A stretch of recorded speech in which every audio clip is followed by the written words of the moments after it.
go on and on for her qualification. She is a granddaughter of Dr. Baril, who himself is a well-known scholar in Jain society, who is running Jain University in Jaipur, India. Let's welcome her, Swanubhuti Jain Baril. Today's topic is main pillar of Jainism. Do I exist? Let's welcome Swanubhuti ji. Thank you, everybody. Do you want me to begin straight? Yes, please. Okay. Jai Jinendra, everyone. We'll begin with the Manglacharan first. मैं कौन हूँ आया कहाँ से और मेरा रूप क्या संबंध दुखमय कौन है स्वीकृत करूं परिहार क्या.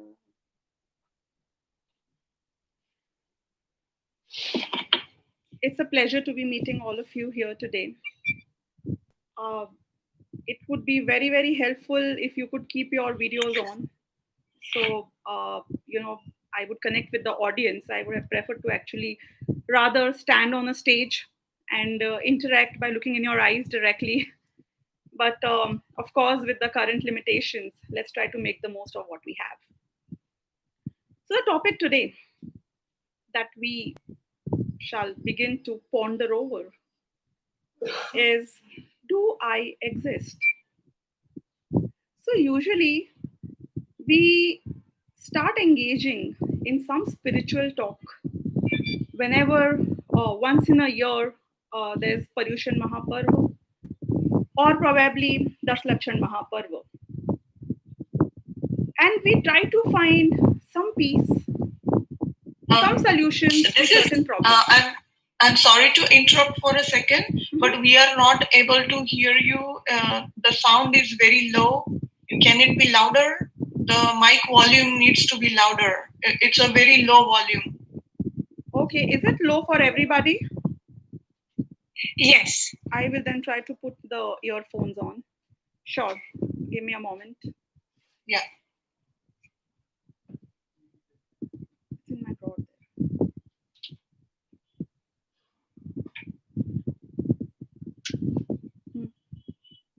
How are you?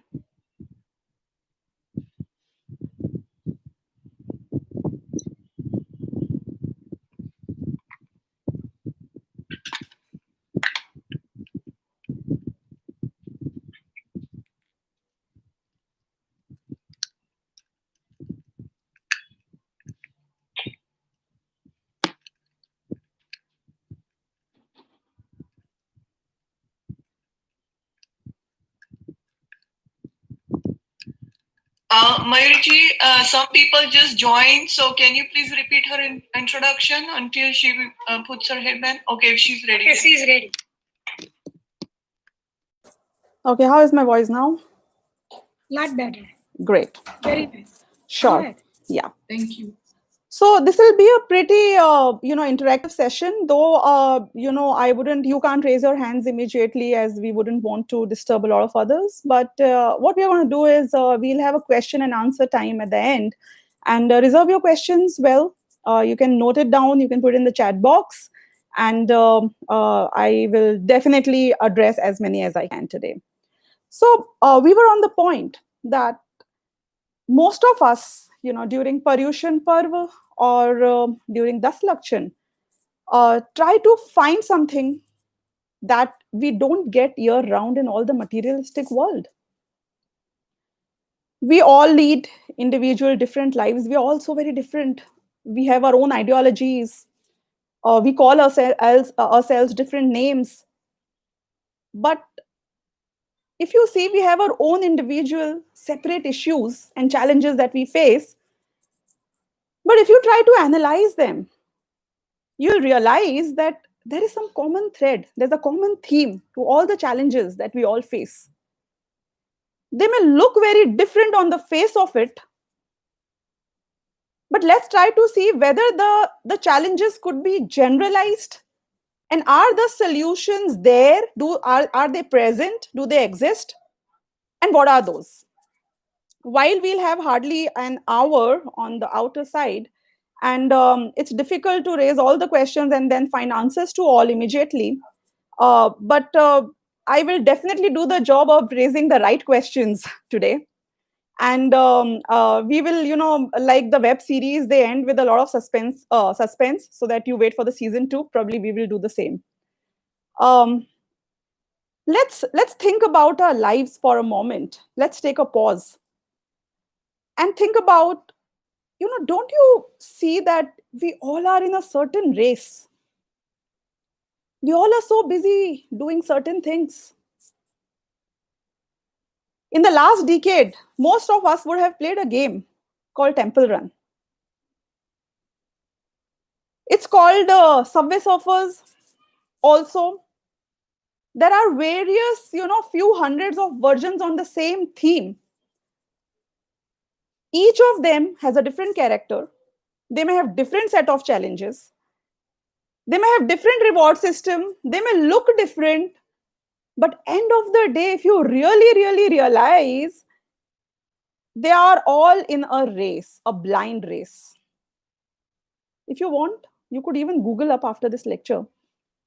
Tell me the best of the runners in the best of the Subway Surfers or the Temple Run. What is it that they will finally achieve? Hmm? Do you really think there's light at the end of the tunnel? Do you really think there's a finishing line to the race? Do you really feel that what you're striving for will lead you to something that you've been craving for all this while? Is it about the destination?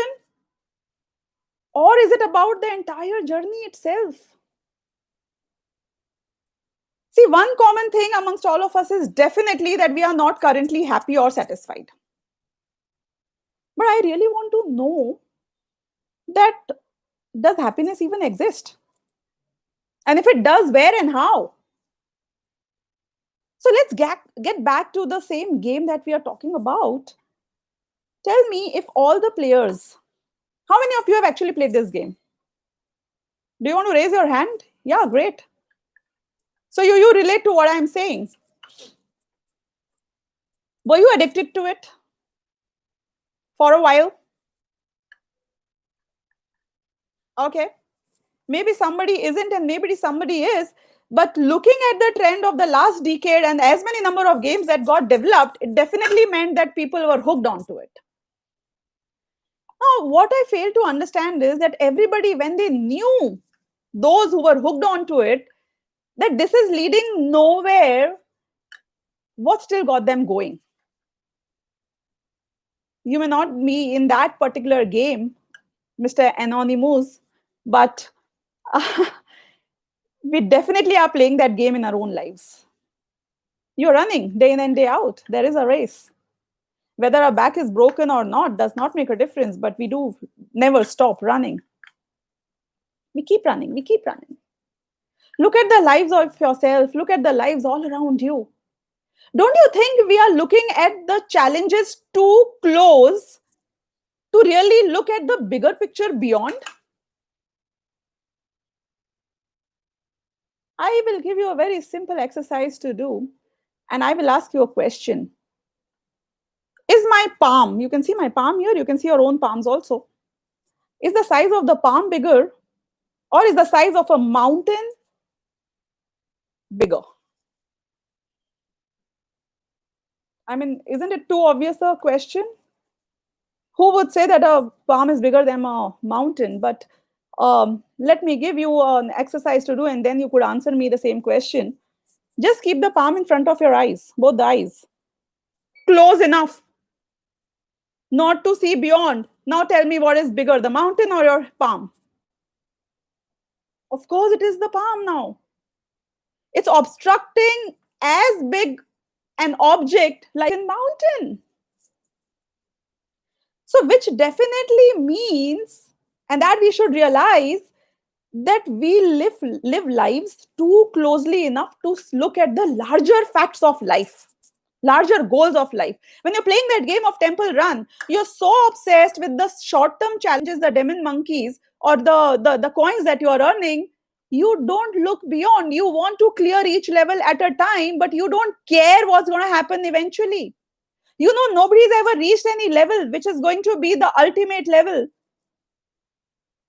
because you know what, the game is programmed in such a manner it will randomly work to keep giving you random scenarios which will repeat after a certain point in time, and the challenges will keep generating for you the entire lifetime. I'm talking about the game, but I'm talking about the real fact of life. So if you were to look at our real lives, do you realize that we look at one thing at a time, we look at the challenges around us too close enough, we just think that, you know, if I tide through these challenges, I will find peace there. But that peace never comes in. Nobody told you that getting successful in life is really being happy. What we heard about everywhere from everybody, our own parents or our friends or colleagues or the education system, the news channel, the entire environment is, you know, you need to be rich to be happy. You need to have a lot of fame. People should know you. They should respect you. You need to be powerful to feel happy. But what about those who had the power, who had the fame, who had the riches? So there's something amiss. There's something, this bigger picture that we are not realizing. Now let's come to the point of that, okay, all agreed. We agree on this problem. This is a general problem all of us share. It's a common part. Okay, good. We are in a race. We agree. We are running for something. We agree. We want to be happy. We agree. We are trying to derive happiness through all these means. We want to buy happiness through the money. We want to buy happiness through the respect. We want to buy happiness through the power. We understand all of this. But if we are not getting it, that definitely means that the efforts are not in the right direction.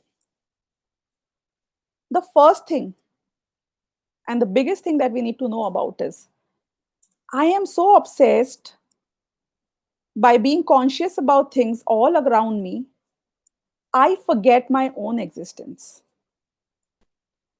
Did you ever think about who you are?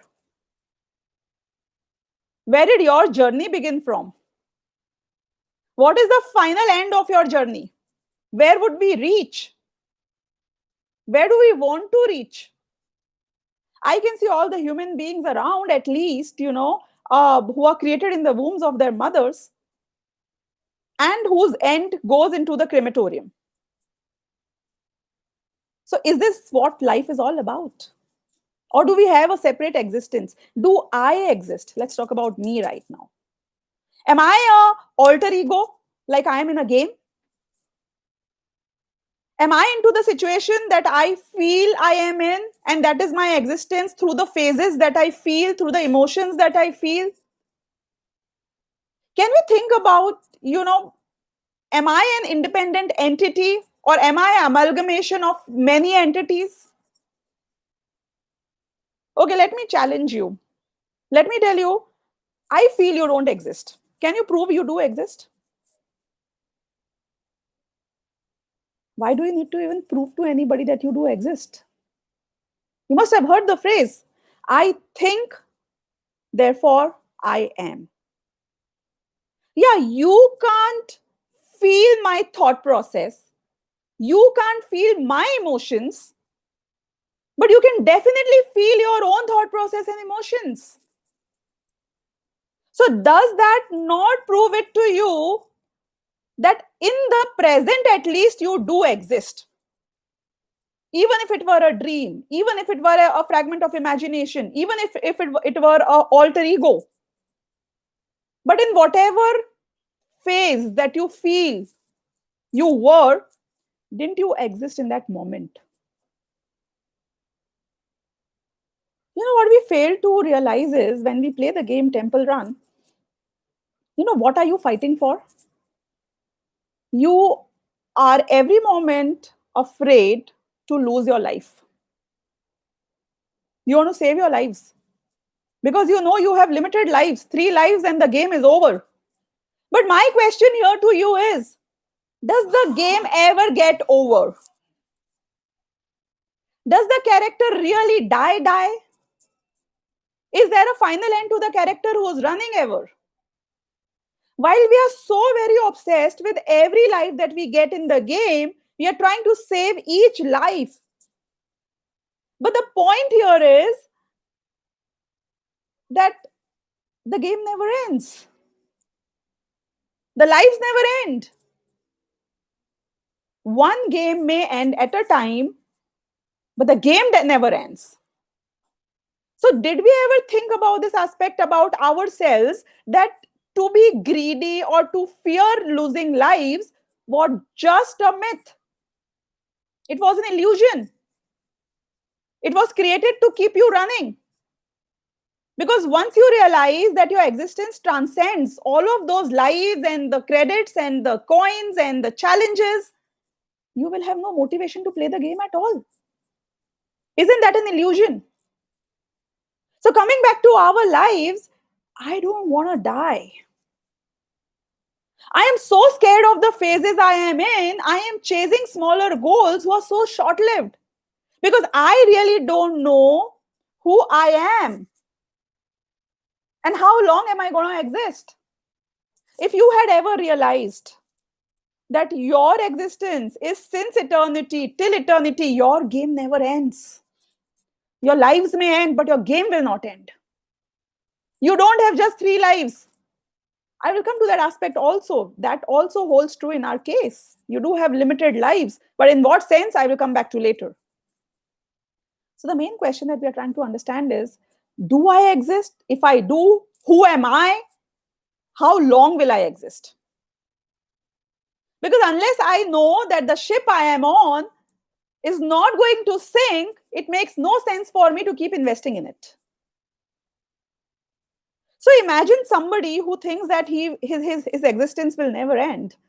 Now look at life through that eyes for a moment. It's conditioning of your mind, yes, but with the facts. We're talking about the facts. What fact is? We are claiming that the soul will never die. And who you are is the soul. We will get around, proving through logical sequence how even that we will, conclude on. But let's talk about that, whether there is merit in understanding this and how can this lead to a lot of peace and happiness in our lives. So, for example, I lose a hand in my life. A person who knows that he is since eternity and is going to exist till the eternity will feel, oh, I am 40, so another 30, 40 years of this particular phase with no arm, that's fine. I just have to make do with this while. I'm very poor, I have no money, that's okay. The deprivation is only for what, next 20, 30 years, that too on the outer side. If I'm going to live for 80, 90 years, nobody knows whether I'm going to be, I will exist in this particular form tomorrow or not. I may move somewhere else. So just think about how life can take a complete 360-degree turn once we realize that our existence is not the phase, the form that we believe we are in.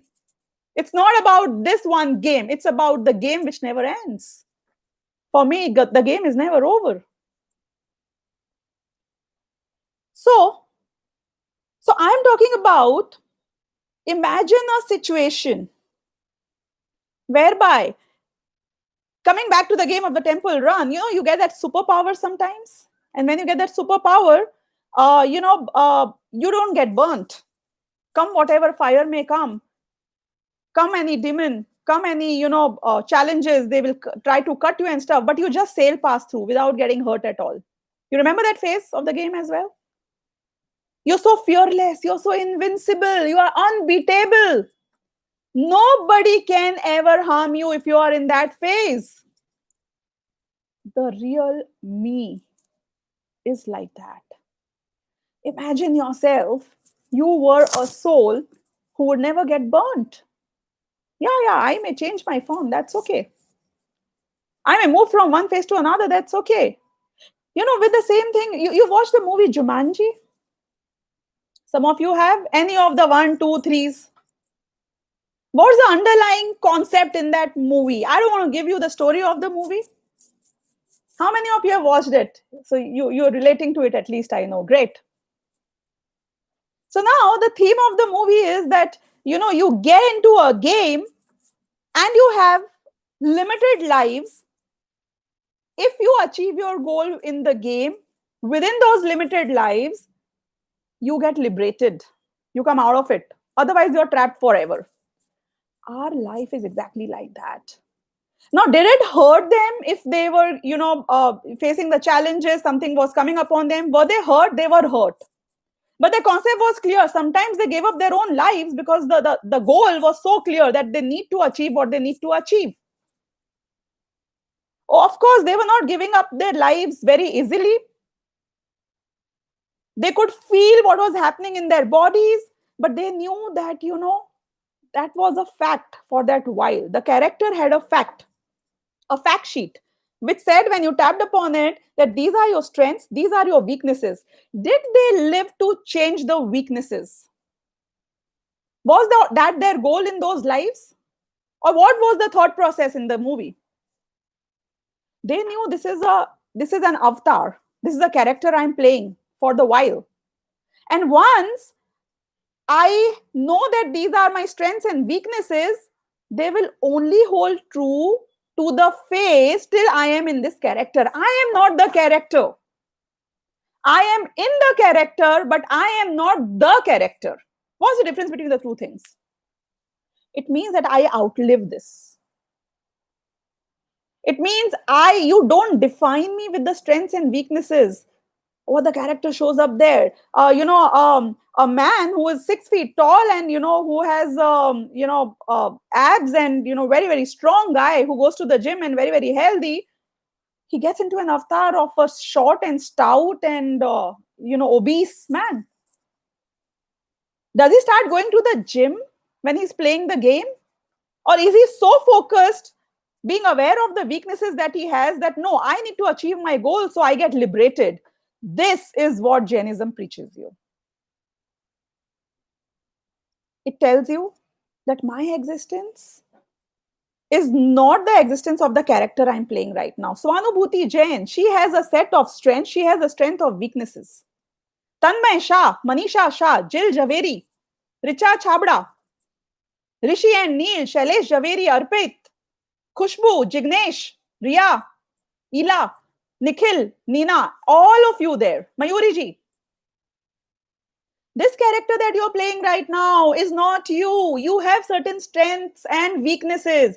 You should not fight for the strengths or the weaknesses, but realize that you are here to achieve a certain goal because you want to be liberated. How does it sound?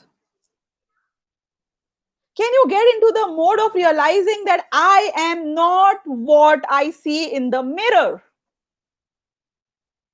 I can't be burnt. I can't be drowned. I can't be cut.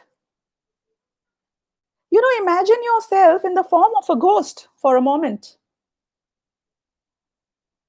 In the form of a wandering soul. I'm talking about the sense in which it's shown in the movies. So if you were to shoot at a ghost, what would happen? Would the ghost be scared? Oh my God, I'll be killed. Or the ghost is completely confident that the bullet will go through me, but my existence will not stop to exist. I outlive everything. If a ghost were to get into a house which is on fire, do you think the ghost would get burnt? The ghost will just come out of the fire as it is, because it is not made up of the elements that can be burnt. Go deep down in water. Let hordes of swords and clubs come to you. Let everything be hurled at you. Nothing will happen to the ghost. Why? Because he outlives everything. He's so indifferent. to the fear of any of these material things. Because how the life he is living is, he knows that whatever is being hurled at me is not being hurled, because even if it gets hurled, it does not impact me. It goes through and through and through. Is that what I am made up of? Or am I the person I see in the mirror? That's the thing that I should ask myself. Do I exist? If I do exist, in what form do I exist? This body, which can be killed, which is short-lived, which has certain characteristics, are those my characteristics? Or my characteristics are much, much different and beyond what is at the face that you do see right now? And if that is what is me, am I going to live only till the period I am with this body, from the birth till the death, or am I going to outlive this entire thing? Do you have some proof which will establish the fact that I am not going to live only till the lifetime of this body? My lifetime transcends all of this. Can you think of a logic? Okay, how many of you do believe that the soul is eternal? It's fine if you don't believe in it. Absolutely happy. So Jill Javeri does believe in it. Can you prove it logically? Huh? Okay, let's go through this process. So I don't see a lot of other reactions, which does mean that you're doubtful about it. It's good. It gives me more room to explain you on this aspect first. So let's try to understand that if I do, I will think about the opposite right now, which means that maybe my life is short-lived. My existence is only since my birth and the death of this body. If that were the case, I will just pose a few questions to you. First question being, a lot gets decided when a child is born in terms of what kind of a life he or she will lead. Which means that there are children who get born to people below the poverty line, isn't it? Some kids don't even come out of the womb. They are killed inside. Some get killed on the way out. Some of them are born blind. Some of them are born with high IQ. You see at times your 1-year-old, who already knows to swim, or a 2-year-old who's already dancing. Look at Shakuntala Devi. She was a great mathematician in a small village who never went to school. What is that defining factor which decides or which determines that somebody will be happier than the other one? Somebody is born with a golden spoon or with a silver spoon. How does that happen? I mean, there has to be some cause to a certain effect that we are talking about, isn't it? Things can't be random. Because one thing is for sure, some people are happier than the other. Some aspects are better than the other. So we can see a lot of diversity amongst the human beings. We see that everybody is subjected to lesser or higher privileges. So logically, for every effect, there has to be a cause. If somebody got punished for something, being blind is not cool. It's definitely a punishment. And if it's a punishment, what for? What did the soul do in the womb of a mother? Whereas the womb of the mother decided the quality of the life this child is going to have. Whether the very mother is going to kill that child or still live with the child is also not known. So who decides this is definitely something that the soul has done in the previous life. You see some people, doing so wrong things. There's so much of violence, so much of, terrorism. Do you think these people will go unscathed? There's a cause and effect to everything. What goes comes back. Even science says that. Energy never dies. It can change its form, but it will never cease to be. Nothing in the world can ever get completely destroyed. Things change their form. Nothing dies in the world. They only change their forms. So now talking about a perspective, one thing is for sure that if there is so much of variety in the lives that we live, there has to be a cause before this life and there has to be an effect of what I have done beyond this life to make sense, to make it like justice. Some of you may still not agree to this. So let's talk about another aspect also. I'll give you another logic. Okay, let's assume ourselves without the hands. I'm just asking to assume, okay? Just imagine yourself without the hands. Can you imagine something like that? Sheer imagination, that's fine. Yes, you can. Why not? And if you are a good movie maker, you could even show somebody who has hands without hands. Great. Perfect. You can draw, you can, enact whatever it is. Perfect. Can you imagine yourself without your legs ever? Uh-huh. Of course, yes. Why not? If you could imagine yourself without the hands, you could imagine yourself without the legs as well. Can you imagine yourself without your torso? Of course, yes. Why not? Can you imagine yourself without the head, just the body? It's just an imagination. Of course you can. Why not? Okay, let's talk about the entire body of yours lying on the floor and you are seeing your own body. Imagination, please, come on. You can, isn't it? You can think about it. I'm lying there. In the dreams, we have seen ourselves so many times as a third person. You can do that.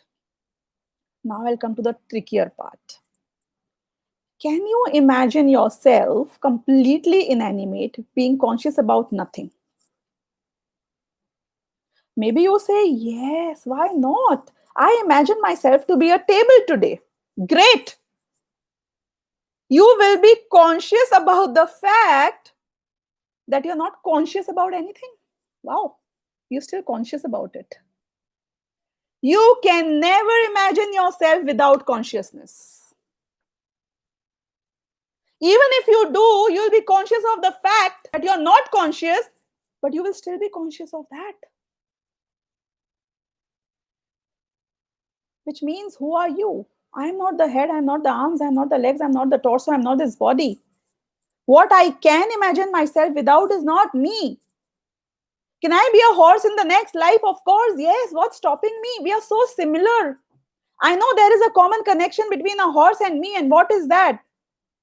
That if you slap a horse, he will shout, and if you slap me, I will shout. The horse has sensations and I have sensations. Slap your laptop. No, the artificial intelligence and as intelligent with the world data it could have, you slap your laptop has no consciousness.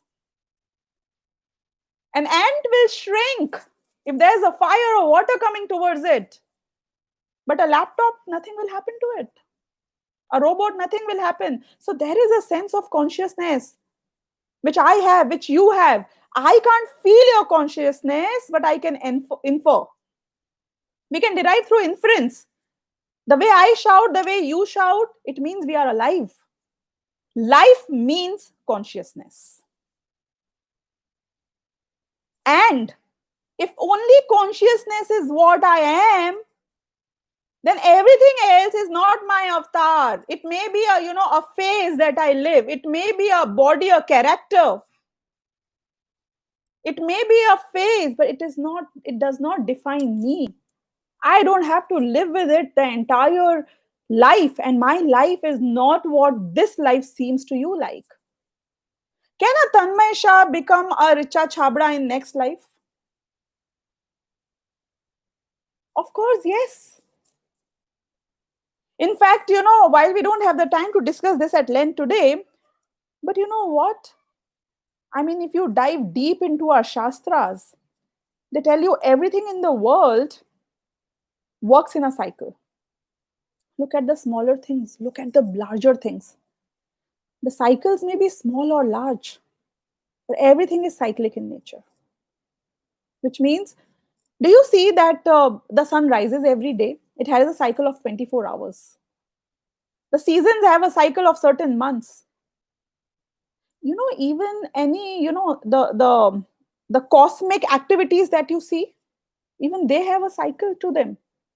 It may be larger, it may be longer, it may be shorter. There is a certain pattern to everything in nature, which means it is on autopilot mode. So the religion says that, a Swanubhuti Jain, if does not get liberated, there will be a day when again my soul will get into a body which looks exactly like a Swanubhuti Jain. Isn't it amazing? Mayuri ji, you will be again Mayuri ji. With the same, mole that you have probably at the corner of your head. Same quality and texture of the hair, with the same Pudgal Parmanu, which is the same atoms which makes you. That's written in the scriptures. The cycles are too large for you to fathom. Everything comes back to the same. You must have heard about 6 aras, I'm sure. Those are cycles. We are moving towards something. Is there a doomsday? Will everything destroy on a certain day? Only few lives will remain? Yes. And it happens every time. Repeat mode, repeat mode. Everything is on a repeat mode, except for those souls who get liberated. So, which means that, like in the game of Jumanji that we were talking about, you get limited lives where you need to achieve your goal, and the goal is to get liberated. The goal translates to liberation. So, my consciousness also gets different kind of lives, which means that my consciousness sometimes into human form, sometimes into animal form.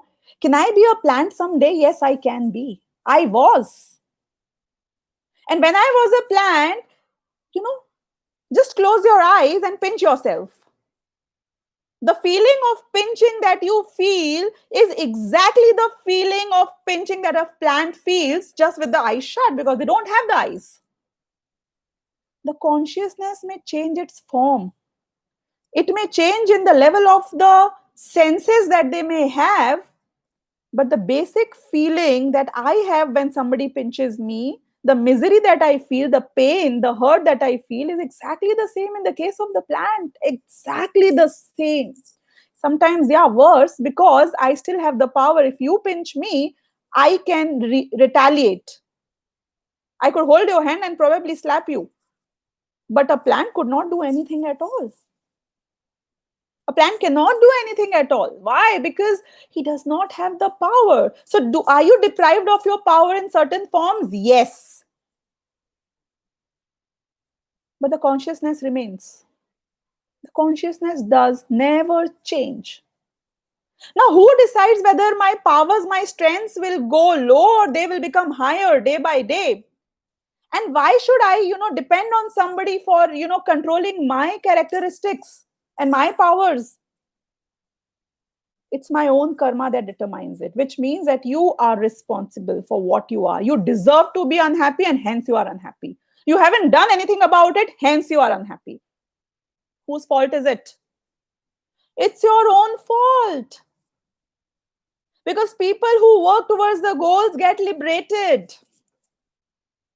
And how do they get liberated? The actual, the goal is that I want to come out of this cycle that we just spoke about, where I'm thrown from different forms to different forms. The cycle when I'm deprived of the powers that I have otherwise. This is what religion, this is what philosophy, this is what Jainism is all about. Okay, will I depend on some form to get liberated? No. Can I get liberated right now, right here? Yes. Because my mind is what is controlling everything. My thought process, my belief system is what regulates everything. See, none of the things bind me as such. So if I am married to a man, has he put any, has he handcuffed me to the house or to any certain responsibilities? Am I handcuffed to my kids? Are there chains connecting us? How does this work actually? Nobody can force me to get bound with anybody. It's me, myself, who's getting bound. Nobody's attaching me to my house. It's me who love my house. And I get attached and somebody breaks my wall, I feel bad. The wall does not tell me to feel bad about it. So, which means that there is a one-way traffic which is happening. I attach myself to the things around me and then I start feeling happier or sad.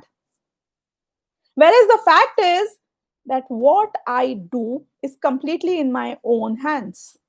How I feel. Can I be liberated from the chains that attach me to this house? Of course. If I start feeling not bound with it, I'll feel free. If some of you have, been doing jobs, if you have been working for certain organizations, I just want to share with you. I'm sure some of you must have changed a few organizations also. You worked for company A and then you worked for company B. The moment when you resign, the moment you're going through your notice period, and the phase before you have joined another organization, that's the most liberated phase in your life. It's like just finishing off your exams and feeling liberated. Why? Because you have no more responsibilities. You may still be serving your notice period, but even when you go to office and they say, oh, we are going to change this in the next 3 months, and you're like, okay, whatever. I don't care anymore.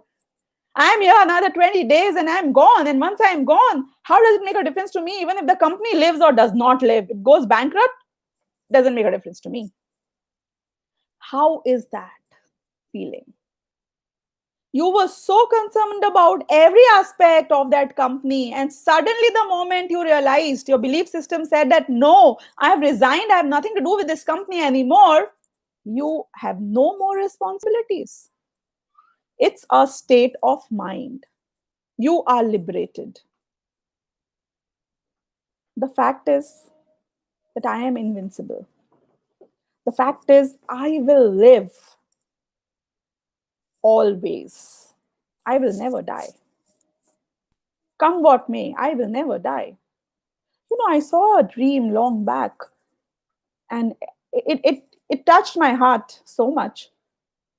I saw in the dream that I was standing on the cliff of a mountain. Just imagine yourself in that phase. Huh? And I don't know what happened, and I was on my way down. It was a huge mountain, very tall. I was on my way down, and I was like, it's all over. Seems like it's all going to be over. What about I am aware of the things right now, but what's going to happen in the next moment, I didn't know. I just heard a thud. There was some bang. And then I realized I didn't know what was happening. There was a deep, dark tunnel. I was aware of the dark tunnel. I could sense something happening.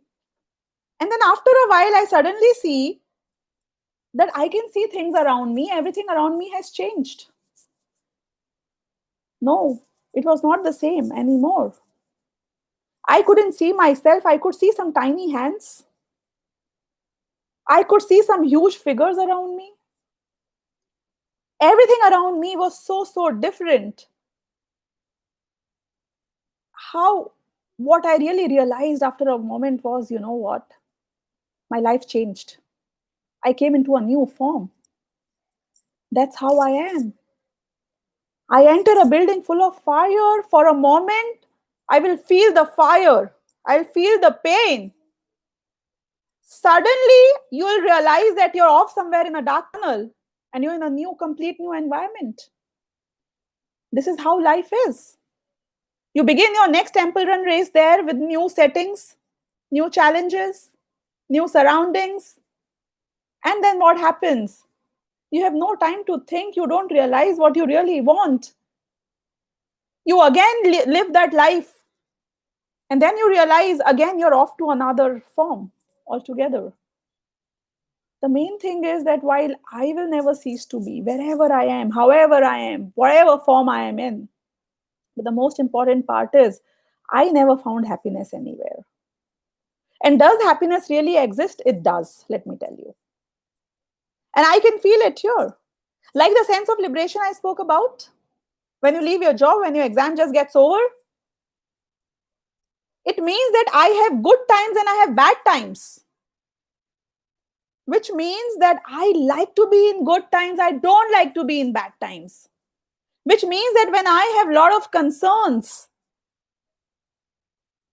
at that point in time, I don't feel good about life. But the moment I feel at peace, I feel so light. I feel a big burden off my head. So if there can be a phase where gradually things can change for you, the burden can reduce, there can be a phase where there's no burden. There can be a phase where there is no greed, where there is no fear.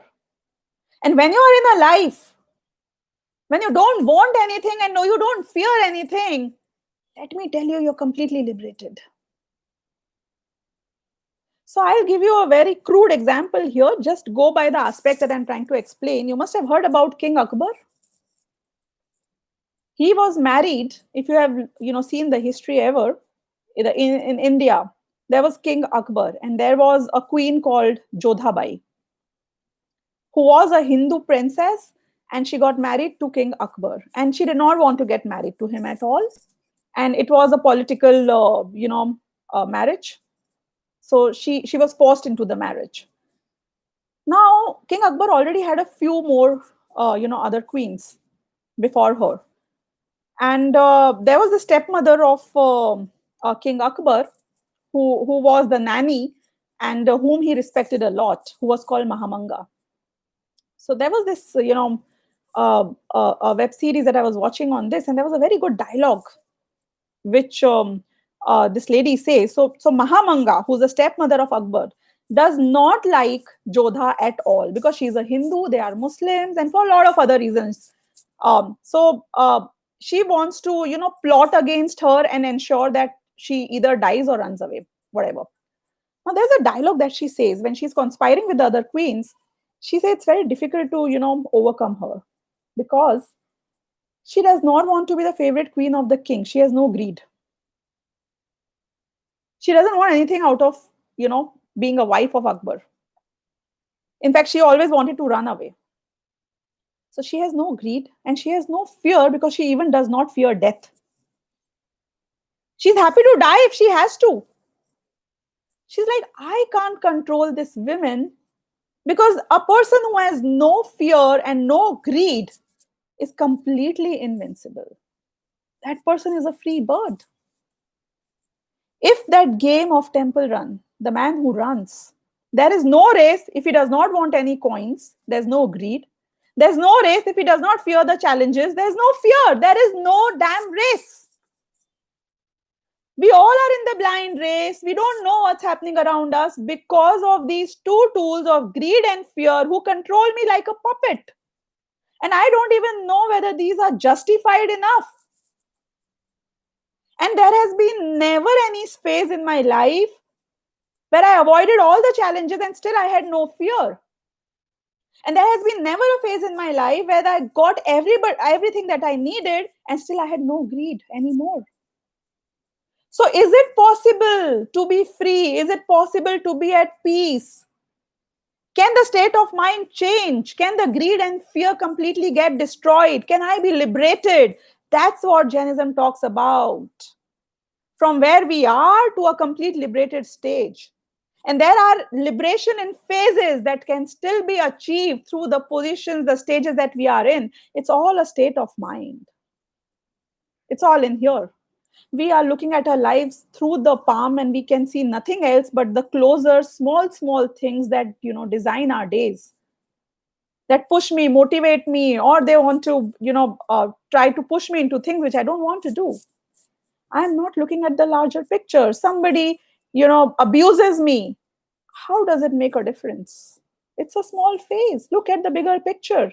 It means nothing.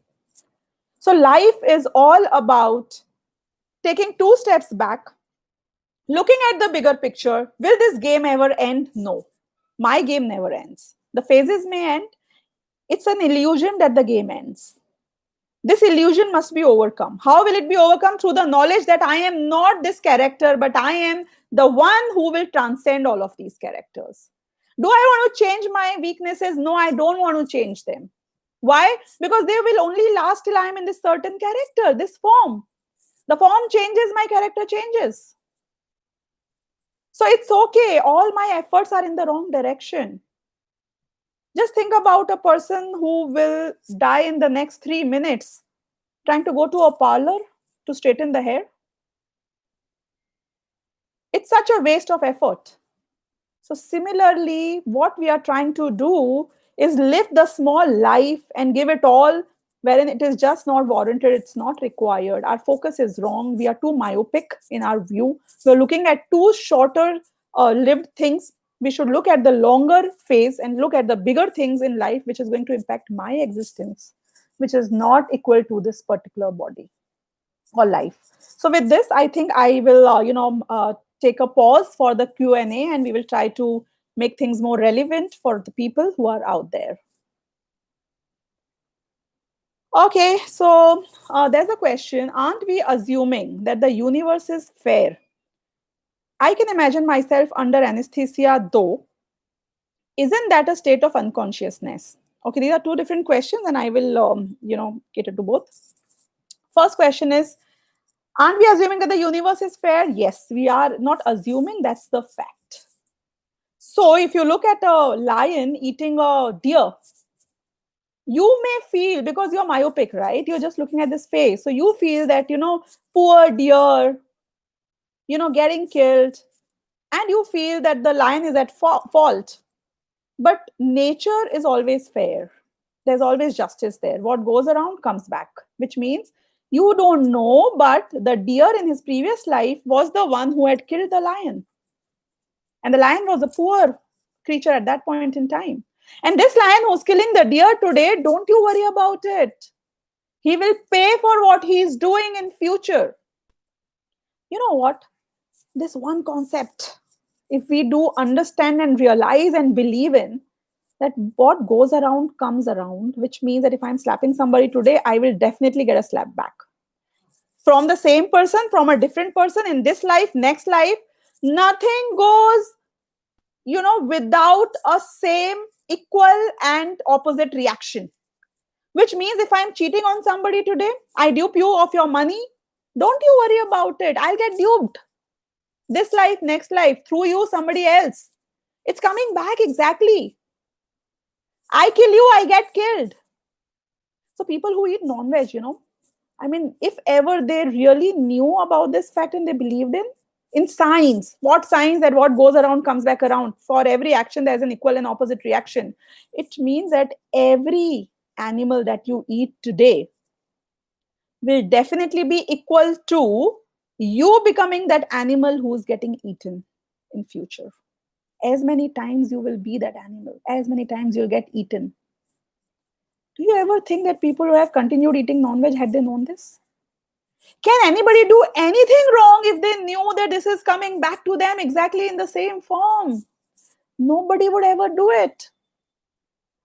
If I rob you of your money, I will definitely get robbed. What's the point? It's such a wasted, exercise. It's like, when you do some kind of, you go to a birthday party, you give a gift worth maybe $100. It definitely means that, when you are going to call him after 2 months in your own birthday party, mostly it is expected that he will also give you a gift worth the same dollars. And end of the day, it is equal. That's how the world works. So this is what is going to happen with each of us. Everything is fair in this universe. And it's all on autopilot mode. There's no human being, no conscious God who is, regulating what's happening around. It's all automatic. It's all fixed. It's all in a certain design. And we get to repeat what's happening around exactly in the same fashion. So today you are the lion, tomorrow you are the deer, again you are the lion, again you are the deer. And this is how it works. There's a churn. People on the top come down, people on the bottom go up. So there's a complete different topic which is explained in another hour or two. But I will be happy the day I decide I don't want to live in the misery I am in. The day I do enough efforts in the right direction, I will get liberated. So it's about why haven't I been liberated so far? Because I never did anything to get liberated. So the entire responsibility and onus is on me myself. Okay. You said I can imagine myself under anesthesia, though isn't that a state of unconsciousness? So there's a very um, strange thing in our lives which does happen. Let me give you an example. So Anonymous, do you remember 27 days back? What did you had for breakfast? Mm-hmm. Anybody can answer that if you remember this particular point. Do you remember what did you have for breakfast 27 days back? So didn't you have a breakfast at all then? Two different things. I know I have a breakfast every single day. I must have definitely had that particular day also. I don't remember. I don't remember does not mean that that did not happen. There are so many things which have happened in my life, this very life, which I don't remember. But still they happened. So when you are in a state of unconsciousness, it's called unconsciousness because you don't remember what happened to you. It's like when you are in a state of sleeping, it's not that your consciousness also sleeps off. There's a subconscious which becomes alive. That subconscious is always alive even when you're under anesthesia. Even if you're under coma, they call it a vegetative state. But the person knows everything. He may not remember is a different thing. But at that point in time, you're conscious about it. In fact, forgetting things is one of the main cause why we repeat the same mistakes again and again and again. Had you remembered when that we were in hell and what happened to you, or when you are an insect or an animal or as a plant, had you remembered any of it, we would have not been living the lives that we are living right now. For that matter, let me even tell you, a mother who does a normal delivery child, they say that normal human capability to bear pain is of 45 del, which is a unit of pain. When you become a mother, when a woman becomes a mother, 57 del is the limit of pain, which is equivalent to 20 fractures at a single point in time simultaneously happening in your body. That's the amount of pain you bear when you have a child. And I have seen 100% of the mothers who go through a normal delivery process, immediately after delivery, you ask them, and she would say, I am never ever doing this again. And after 4 years, you will find the same women planning for a child and forcing the husband, for that matter, that I want to have another one. She does not remember everything so well. I can go through the grind again because there is whatever you call it, this is the nature of your mind or your memory. When I was in the state of unconsciousness under anesthesia, I was into different lives. I don't remember a lot of things. And hence I feel that they never existed, but that's not what the fact is. So that's the answer. Nina Choksi has asked, can you go from human life to human life right away? Yes, you may go from a human life to human life right away as well. But your human lives are numbered. So as per the Shastras, see, it can never be that, you can go on and on and on and on always perennially from human life to human life. There may be a maximum to it. They are all numbered. And beyond that, either it has to go up, down, or out, which means that either you go to Devgati, you go to Naragati, or out means you go to Nigod, which is like one Indriya Jeev, which is like, you have only one sense, which is the sense of touch, with none of the other senses working for you. And when somebody is trying to say something, I think, Jitu iPhone, you are on mute. You can hold on if you want for a while. Okay. So I'm coming back to the point is, what was I saying? That, you cannot perennially be into human lives always. Even if that were a provision that, I go to Devgati and I always stay there. I go to a Bhogbhumi, I always stay there. I still would have settled with Sansar and I would have been fine with it. But like in the game of Jumanji, you get 3 lives. You get all time restricted levels. Within that period, if you don't achieve your goal, you get stuck in the game forever. That's the theme, isn't it? Similarly, if in the numbered human lives, if I don't pave my way to salvation, permanent liberation in the right direction, I get trapped in the game of sansar forever. Which means if I go to a nigod, Some of you may not know what is Nigod, but maybe, then that's your, please be, continue to attend the series and try to understand from one or the another person. Nigod is this one sense life that you have, which is only the sense of touch. You go in a trap where you won't come out of for a very, very long, long time, almost like forever. So our days in this life is numbered. The number of souls in the entire world versus the number of souls who have human life is hardly a fraction. I could give you the numbers as well. They say that if you have chana, I don't know what you call a chana in English, really. When it is being cooked, it is being roasted. Sorry, a gram. So when the gram is being roasted, it's called a bhad. I don't know again what that oven in which it is being roasted. One of chana, one of gram will, just come out of it and the rest all will be inside. They say coming out of a Nigod life is like that. It's very, very exceptional one-off case. And also in Mokshama Prakashak, the kind of example they have given is, think about a stone. Okay. A stone, where would you find stones in the entire world?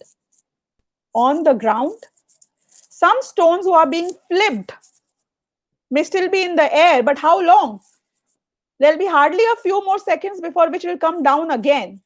Similarly, they say that our headquarters, where we always stay, or we'll get back to, is the Nigodya Paryay, the one sensed, beings that I'm talking about, the Nigodya, who have only sense of touch, very, very short lives. So our permanent headquarter is Nigod. What is the duration, maximum duration a stone will lie on the ground? There's no maximum. By default, it is always in the ground.